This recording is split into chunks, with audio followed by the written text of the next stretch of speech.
Olá, continuando na aula 2, vamos continuar aqui falando do bem de família involuntário ou bem de família obrigatório.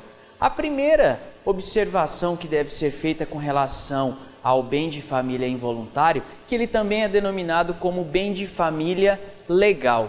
Veja só, a doutrina e a jurisprudência vem criticando duramente esta informação, justamente porque, se é decorrente de lei, tanto o bem de família involuntário, aquele que é obrigatório, ou o bem de família voluntário, que também decorre de uma lei civil, ambos são bens de famílias legais. Entretanto, o involuntário está disciplinado na Lei 8.009 de 1990 e ele procura trazer aí uma proteção legal ao imóvel de um casal ou da entidade familiar, para que este não venha a ser penhorado. A impenhorabilidade se dá à moradia. No bem de família involuntário, a impenhorabilidade se dá à moradia, ou seja, um imóvel para cada família, independente de ato do interessado, vai ficar resguardado e não será passível de penhora, salvo exceções contidas na própria lei. Assim sendo, se a família possui mais de um imóvel, o bem de família involuntário vai resguardar o imóvel que possui um menor valor financeiro.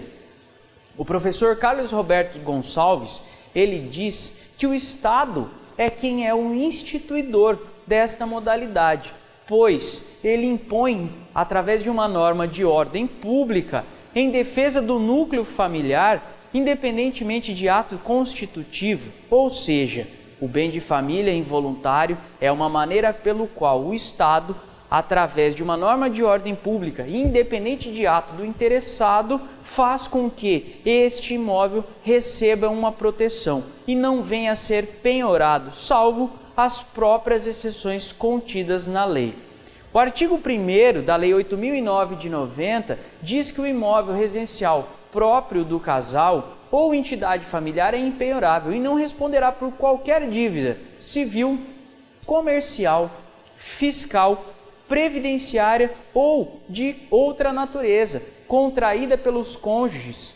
Ou seja, o bem de família está isento e não será objeto de penhora, não será expropriado e não será constritado para o pagamento de dívidas do casal. O parágrafo único do mesmo artigo diz que a impenhorabilidade compreende o imóvel sobre qual assentam as construções, plantações, benfeitorias de qualquer natureza, equipamentos, inclusive os de uso profissional, ou até mesmo os bens móveis que guarnecem a residência, desde que quitados. Essa é a observação feita no parágrafo único do artigo 1º da Lei 8.009 de 90.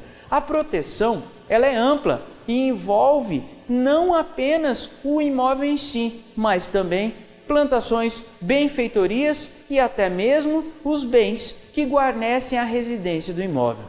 Nelson Roosevelt afirma que esse regime protetivo do bem de família ganha contornos ainda mais nítidos com regras constitucional, ou seja, nós estamos frente a uma garantia do domicílio, que é um direito social plasmado no artigo 6º da Constituição Federal, que garante o patrimônio mínimo à pessoa humana, à pessoa natural, trazendo aí uma dignidade e conforto para esse indivíduo. O princípio da dignidade da pessoa humana é princípio fundamental da República Federativa do Brasil. E o bem imóvel está resguardado através desse instituto que se chama bem de família involuntário. É a maneira pelo qual o Estado assegura, garante, resguarda o direito da entidade familiar, assegura um patrimônio mínimo de direitos patrimoniais para que a família, para que a entidade familiar possa viver com dignidade. Em regra, a impenhorabilidade só pode ser reconhecida se o imóvel for residência ou moradia permanente da entidade familiar. Ou seja, é preciso que a entidade familiar more permanentemente naquele imóvel. Entretanto, o STJ já vem mitigando essa informação, trazendo aí esse morar no imóvel e fazendo com que, através de uma edição de uma súmula, seja admitida, não sendo admitida a tese do simples domicílio. O que eu quero dizer com isso? Que o bem de família passou a ser um pouco mitigado pelo Superior Tribunal de Justiça. Assim sendo, nós temos uma edição de uma súmula que garante e faz com que esta impenhorabilidade seja reconhecida.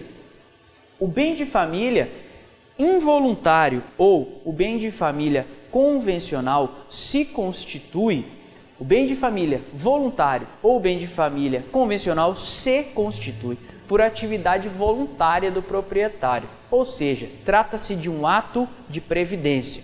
Proteger a família de oscilações econômicas e futuras depende de um ato de constituição do próprio proprietário. O bem de família voluntário surgiu primeiro, antes do bem de família involuntário, porque ele já estava regulado no Código Civil de 1916 e atualmente pelo atual Código Civil de 2002. Quem que pode instituir o bem de família voluntário? Segundo o Código Civil de 2002, a instituição desse bem de família é dada e cabe aos cônjuges e também à entidade familiar ou terceiros. O artigo 226 está em consonância, o artigo 226 da Constituição Federal está em consonância perfeita, em sintonia perfeita com o artigo 1711 do Código Civil de 2002, pois coloca os cônjuges em igualdade, conferindo aí uma isonomia, fazendo com que ambos estejam de maneira igualitária. A união estável, a família monoparental, o status de entidade familiar, equiparada aí à família tradicional. Nós temos hoje a Constituição Federal que assegura não somente a família tradicional, mas quaisquer outras formas de família equiparada. Como dito anteriormente, a instituição do bem de família voluntário é um ato de previdência do proprietário, ou seja, é o proprietário, os cônjuges é quem devem fazer a instituição, a fim de proteger o seu patrimônio e evitar aí futuras expropriações. O patrimônio destinado ao bem de família voluntário não pode ultrapassar 1/3 do patrimônio líquido na época da sua instituição. Efetivamente, todas as pessoas têm direito à habitação, isso é notório. Entretanto, não significa dizer que qualquer pessoa pode constituir o bem de família. O objetivo desse instituto é proteger a habitação. Não é proteger a habitação, e sim proteger aí a entidade familiar. É um ato de previdência do proprietário.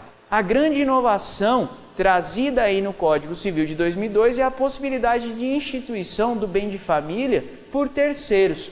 Entretanto, sendo feito por doação ou testamento, só terá eficácia se houver a concordância dos cônjuges ou da entidade familiar.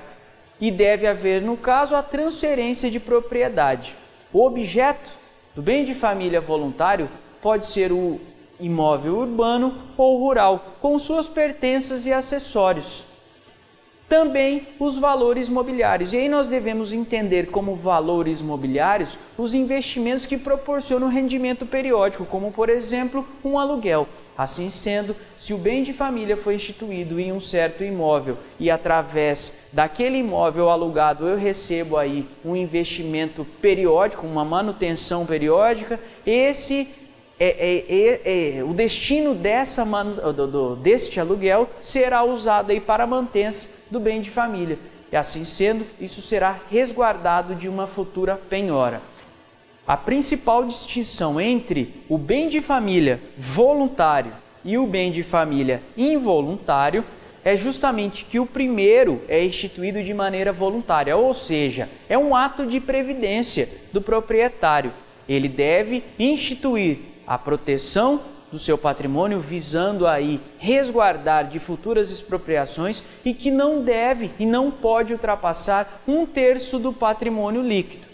Já por sua vez, o bem de família involuntário é o Estado, o próprio instituidor dessa modalidade, ou seja, o Estado, por intermédio de uma norma de ordem pública, impõe a impenhorabilidade do bem de família, do bem imóvel pertencente ao casal e também dos bens imóveis desde que quitado, tornando eles impenhoráveis. Assim sendo, o primeiro, eu preciso realizar um ato.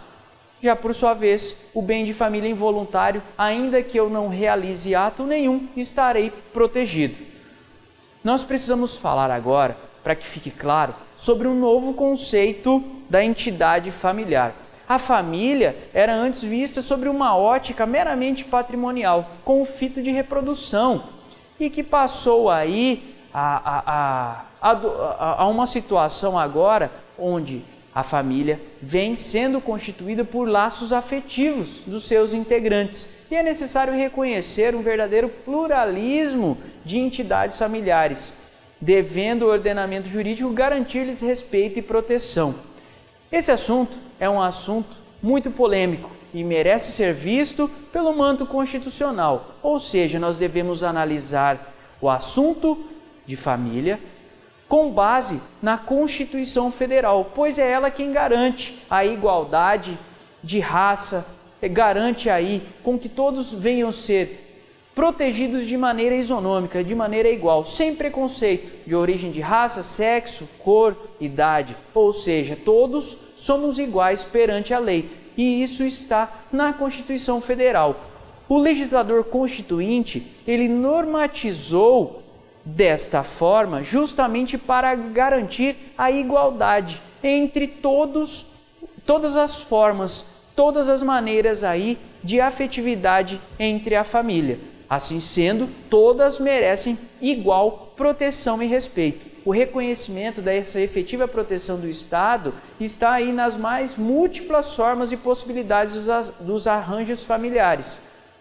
Por fim, nós devemos esclarecer que, através desta linha de raciocínio, a entidade familiar deve ser entendida hoje por um grupo formado essencialmente e ligado por laços exclusivamente afetivos. Muito obrigado e até a próxima aula.